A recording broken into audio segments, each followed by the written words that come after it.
Aduh. Ini saya baru dengar Bang, STT Nias ini kenapa dia Bang? Gak lama. Ini kan nggak masuk TikTok. Segitu ramenya, rame kali loh. Nggak, iya benar nggak tahu aku, baru tahu aku STT Nias, STT Nias. Ini sekolah tinggi teologi maksudnya. Iya. Di mana? Di Nias. Luas. Dan hampir semua STT begitu. Semua STT hampir sama. Ada materi Islamologi di dalamnya. Tapi hinaan dan kebencian yang ditanamkan. Bukan ajaran Islam yang dibahas. Ajarannya, kebenciannya kepada Islam yang dibahasnya di situ. Hujatan kepada Allah, kepada Nabiullah. Nabi Muhammad disebut Lucifer di sana. Allah, Allahu Akbar dibilangnya setan di sana. Kemudian Allah digambarkan seperti ular naga, ular tua. Intinya kebencian, dia bukan bahas Islam, bahas kebenciannya kepada Islam dengan mengatasnamakan Islam. Pantas aja mereka yang terjun di dunia apologet ini, debat ini, semuanya hujatan. Ternyata mereka dapat materi dari sekolahnya memang. Mereka dipersenjatai untuk menghujat. Mereka disekolahkan untuk menghina, menghujat. Dan ya endingnya kalau ini dibiarkan terjadi perpecahan itu udah pasti. Karena umat Islam tidak mungkin mau diperlakukan agamanya seperti itu. Gak mungkin. Berarti yang bergerak ini kalau bisa dari daerah Sumut ya Bang ya, dilaporkan ya. Karena kan masih wilayah Sumatera Utara itu. Kabupaten Nias itu. Ya Islam, Iya kan?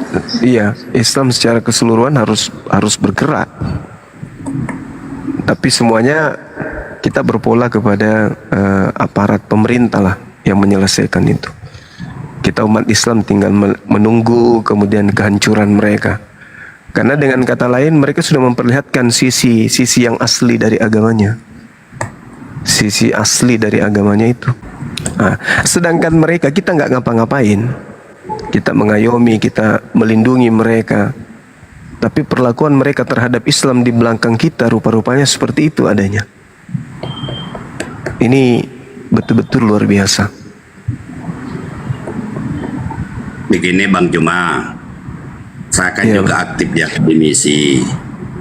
Kurikulum itu kan wajib dibuat. Kurikulum itu dilaporkan dan diberitahu ke Direktorat Kelembagaan, Dikti, iya. Dikti, Opung. lembaga. Dirjen Dikti itu. Dari lembaga ini kan setiap kurikulum itu yang demikian harus jelas silabus silabinya, termasuk sampai RPS-nya. Apakah mereka ini tidak kontrol gitu? Ini saya karena baru, itu dia. kalau nggak salah, saya besok pagi mau ke sana ke Direktorat Kelembagaan sama ke Dirjen Dikti. Dan saya udah telepon. Masya Allah. Saya besok jam 9.30 ditunggu di sana membicarakan ini. Kenapa bisa dunia pendidikan yang demikian itu gitu? Sudah wawasan kebangsaan, tataran kajian ilmiah dan sebagainya besok mau kita bahas itu. Dan mereka sudah tahu dan sudah saya kirimkan ke mereka itu. Tak ampun-ampun. Saya bilang kalian ini paling besar dosanya di muka bumi ini sampai saya gituin kemarin melalui telepon. Kalian lah mungkin pengisi neraka jahanam itu saya gituin. Coba periksa sempat amarah ya, amarah keluarlah kemarin. Coba periksa itu saya bilang.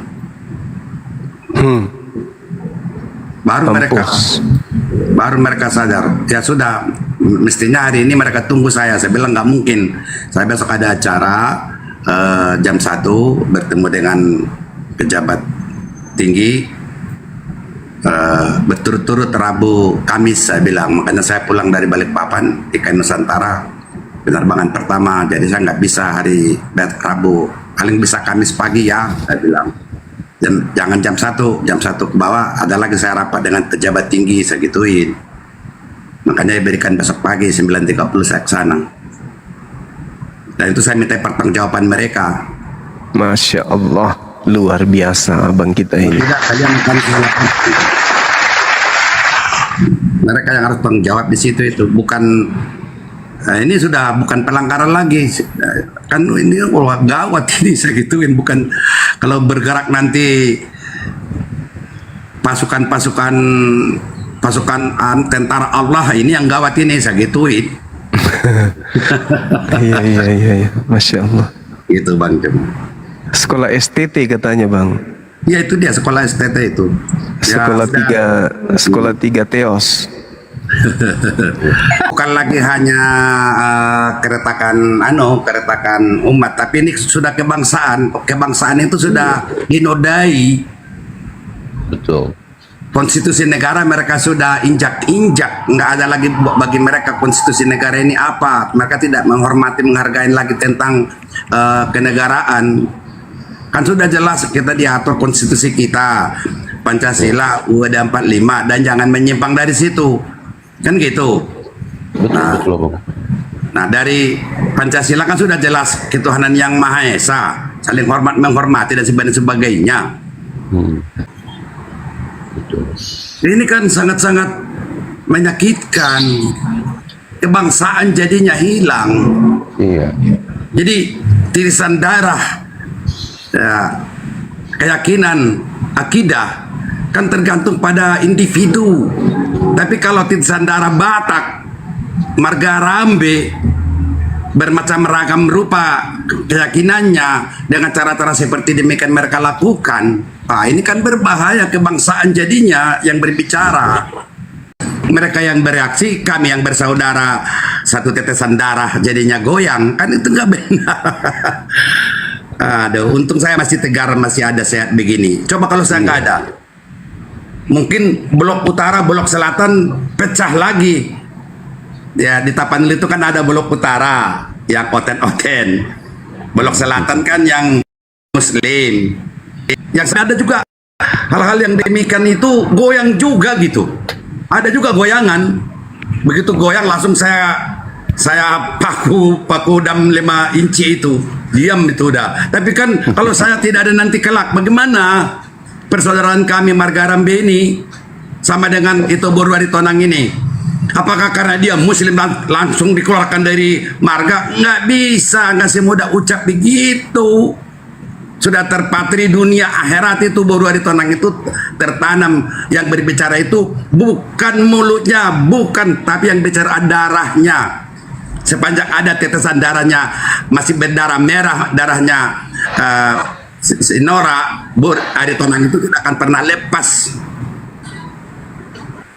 Nah, ini kan menjadinya salah satu seperti saya.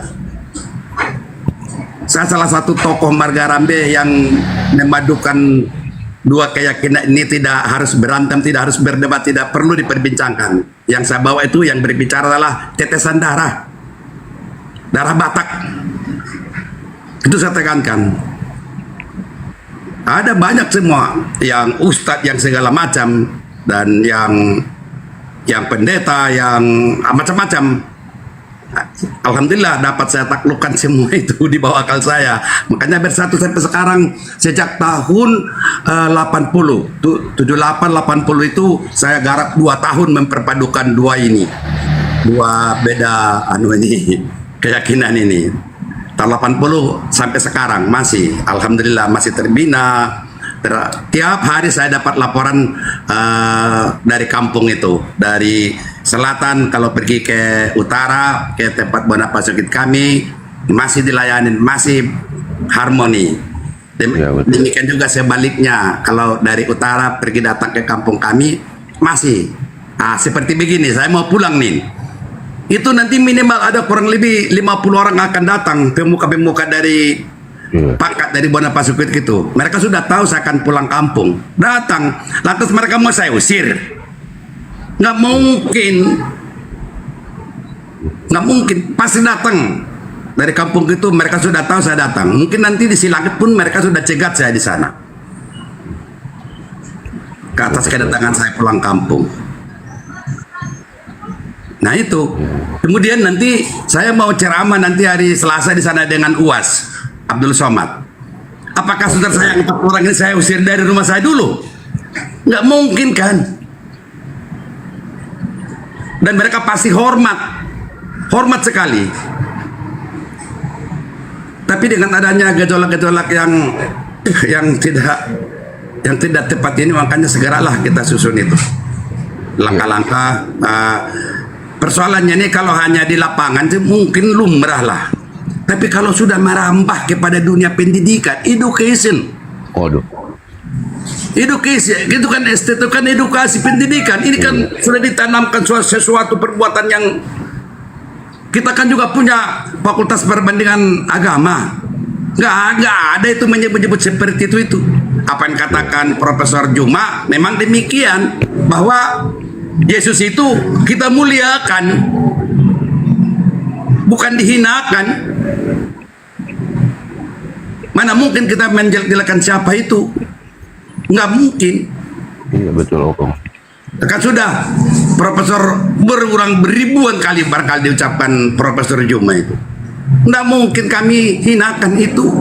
Kami muliakan, iya. Kan gitu. Tapi kenapa sesembahan kita mereka perlakukan seperti demikian itu sampai mereka bahas ke dunia pendidikan? Ya kalau mengandung, saya udah pelajarin, mengandung muatan-muatan ilmiah, kajian-kajiannya ilmiah, mungkin kita terima. Ini kan bukan. Ya masa tulisan Allah itu mereka bikin direndengin dengan naga, dengan ular. Astagfirullah. Aduh, udah deh. Nanti saya sakit. Kita hentikan jadi, dulu ya. Iya. Ya Allah. Jadi insiden ini pun sebenarnya saya juga bertanya apakah pihak STT Nias menyadari atau tidak bahwasanya mereka itu kan sekolah tinggi ini adalah institusi di mana tempat kantung-kantung yang melahirkan lulusan-lulusan yang di kemudian hari melanjutkan estafetisasi atau kesinambungan dari para pendeta yang ada di lapangan. Nah, bagaimana mungkin sebuah institusi yang melahirkan, meluluskan lulusan-lulusan yang nantinya akan menjadi leader-leader di dalam komunitas Kristen yang sudah otaknya diracuni dengan hal-hal yang seperti itu gitu loh, kebencian, ya kan logikanya kan seperti itu, ya kan?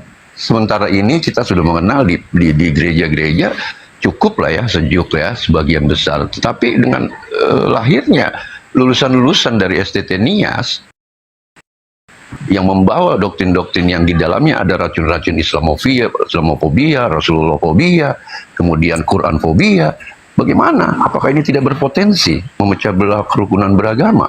Ini kan jadi pertanyaan. Kemudian yang kedua, saya sih pribadi akan menunggu apa sikap tegas yang dilakukan oleh otoritas Dikti dalam hal ini.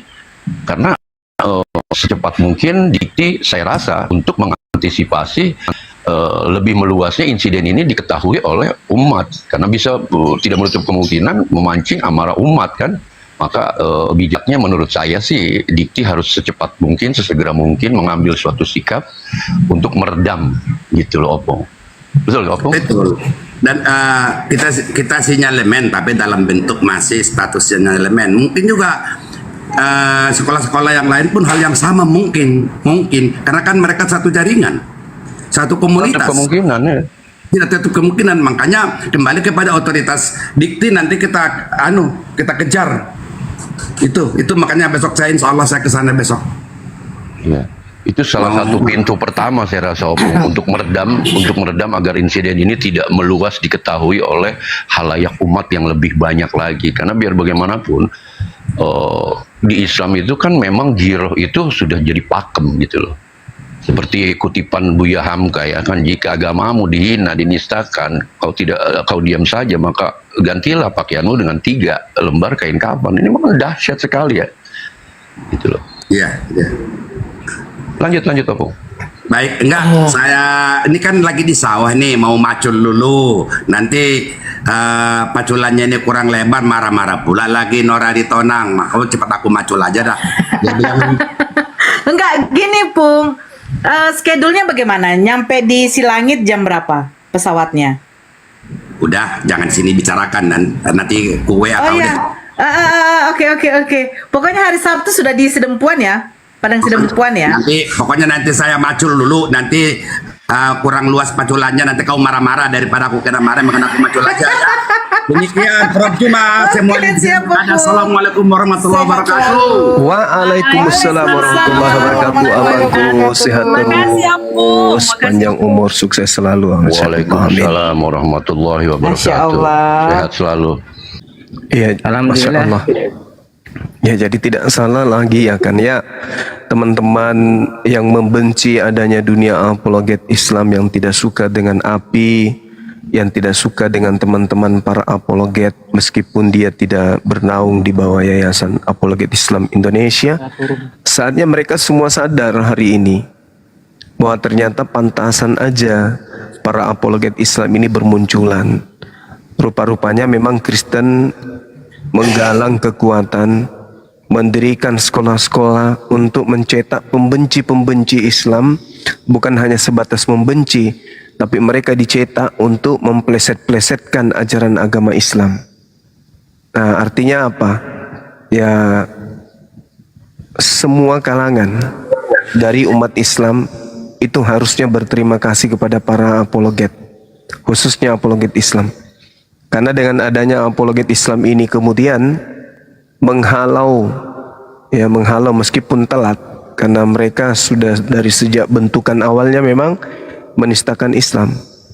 Paling tidak ada suara dari kalangan umat Islam ini yang kemudian menyuarakan perlawanan terhadap penghinaan, penistaan terhadap agama Islam yang dilakukan secara terstruktur dan terorganisir.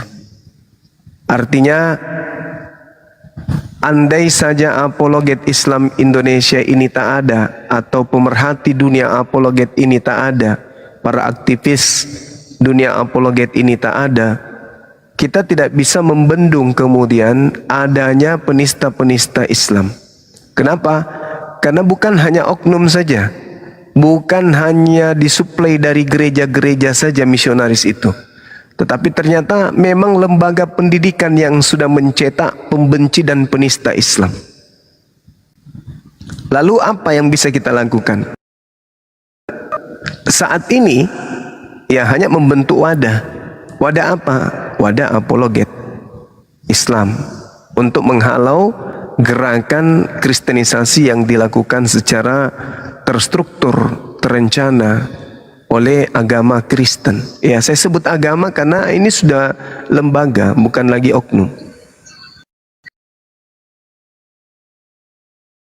Jadi harusnya berterima kasih, bukan kemudian mengatakan kurang kerjaan, akan tetapi harus mendukung penuh dengan adanya apologet Islam Indonesia atau sahabat-sahabat aktivis apologet Islam yang meskipun tidak di bawah naungan API, itu harusnya mereka mendapatkan tempat yang istimewa di tengah-tengah umat. Kenapa? Karena para ulama, para ustadz konsentrasinya kepada jemaat-jemaat yang ada di masjid. Sementara gerakan-gerakan pemurtadan yang terstruktur, terencana dan masif itu tak ada kemudian yang menghalau. Nah, mereka-mereka inilah, para aktivis apologet inilah yang kemudian menghalau daripada gerakan mereka. Itu pun kita belum cukup. Karena kita hanya bisa membantah. Kita hanya bisa mengajak mereka diskusi, mengajak mereka berdebat. Hanya itu aja sementara ini yang bisa kita lakukan. Sementara mereka sudah jauh melakukan tindakan untuk merusak akidah, ya, menanamkan kebencian kepada penduduk mayoritas negara ini. Oleh karena itulah kemudian sekali lagi ya, saya mohon kepada sahabat-sahabat dimanapun berada, kalau sahabat kemudian prihatin, was-was akan adanya gelombang pemurtadan besar-besaran, maka segeralah kemudian untuk mendukung apologet-apologet yang ada, apologet Islam yang ada. Mendukung dengan cara apa? Tonton komal-komal mereka, yang punya YouTube di-share YouTube mereka, kemudian ya, jangan malah menjadi musuh, menjadi orang munafik, orang-orang yang kemudian dibutakan hatinya oleh Allah, tidak sadar kalau dia sedang tertipu. Allah melangkahkan kakinya demi sedikit demi sedikit kepada kekufuran. Bernyanyi lagu-lagu Yesus dan berjoget, dan dia katakan jangan lihat liriknya tapi lihat nadanya. Ya Allah ya Karim, antara bahagia dengan bersedihnya lagu itu. Bahagianya karena Allah menunjukkan kebesarannya. Orang-orang munafik seperti ini sebaiknya dia pindah alam, ya kan ya. Itu bahagianya itu di situ. Terharunya karena sedih gitu loh. Tadinya kita satu akidah, lama-lama kalian berubah, dia berubah menjadi warna lain. Na'udzubillah summa na'udzubillah. Oleh karena itulah kemudian ya tadi itu sempat saya netes air mata. Ya Allah ya Karim, betapa hebatnya Dikau menunjukkan orang-orang yang sudah bersekongkol dengan orang-orang kafir pembenci Islam itu selangkah demi selangkah menuju kepada kekufuran tanpa dia sadari. Berjoget dia, bernyanyi dia dengan lagu-lagu rohisnya Kristen. Na'udzubillah summa na'udzubillah. Lantas dia mengatakan jangan lihat liriknya tapi lihat nadanya. Ini sebenarnya sudah dibutakan oleh Allah. Dia tidak sadar Allah sudah membuka sedikit demi sedikit, kemudian ya kekufuran yang ada dalam hatinya itu menjadi satu yang melekat pada dirinya. Masya Allah. Saya takjub dengan Islam ini, takjub dengan kebenaran Al-Quran ini, bahwa orang yang kemudian bersekongkol dengan orang-orang kafir, sedikit demi sedikit Allah akan bawa kakinya melangkah kepada kekufuran. Na'udzubillah summa na'udzubillah. Ya saya kira begitu teman-teman. Tetap semangat, tetap mendukung para apologet kita, baik yang ada di API atau ada di EPMA Tauhid atau ada di Arematea atau dimanapun mereka yang independen.